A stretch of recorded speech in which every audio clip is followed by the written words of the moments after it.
Bonjour et bienvenue dans une nouvelle vidéo du cycliste. Avec le confinement qui se passe bien pour vous j'espère, je suis retombé sur quelques clichés que j'ai pris à Bonn en Allemagne il y a quelques mois déjà, et je me suis dit qu'il serait sympa de vous montrer une petite compilation de ce que j'ai pu voir pendant un jour de vélo là-bas. Pour commencer, il y a un truc super basique que j'oublie souvent mais qui est essentiel. Il y a des panneaux de direction très utiles, spécialement pour les vélos, et par contre il faudrait juste ajouter le temps de parcours plutôt que le nombre de kilomètres pour bien montrer à quel point le vélo est rapide.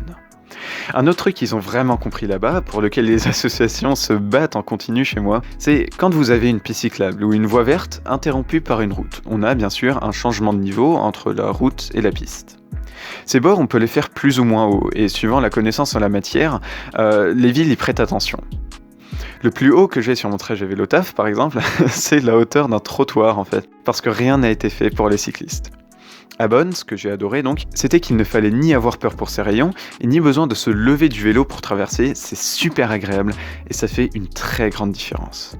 Sinon, au niveau aménagement des rues, Bonn est très intéressante comme ville aussi, parce que plusieurs techniques ont été élaborées pour apaiser le trafic.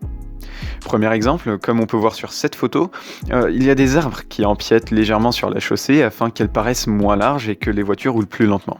C'est purement psychologique, mais ça a l'air de marcher. Aussi, il y a les rues vélo. Ça existe aussi en Belgique et aux Pays-Bas, mais en gros, ce sont des rues où le vélo est prioritaire par rapport aux voitures.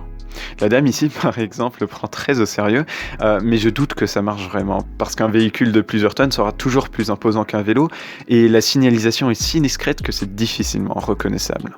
Mais malheureusement, il y a aussi des points un peu plus négatifs, parce que j'ai pu voir des voitures empiéter sur des bandes cyclables déjà étroites, et des sas vélos pas respectés. Donc je crois qu'on a quand même des problèmes assez similaires dans chaque ville du monde. Donc voilà, c'était ma première vidéo confinement, j'espère que vous avez trouvé ça intéressant. Je vais regarder ce que j'ai d'autre dans mes archives à partager. Et puis sinon, je vous souhaite pas bonne route, mais plutôt bonne chance, et je vous dis à la prochaine. Salut!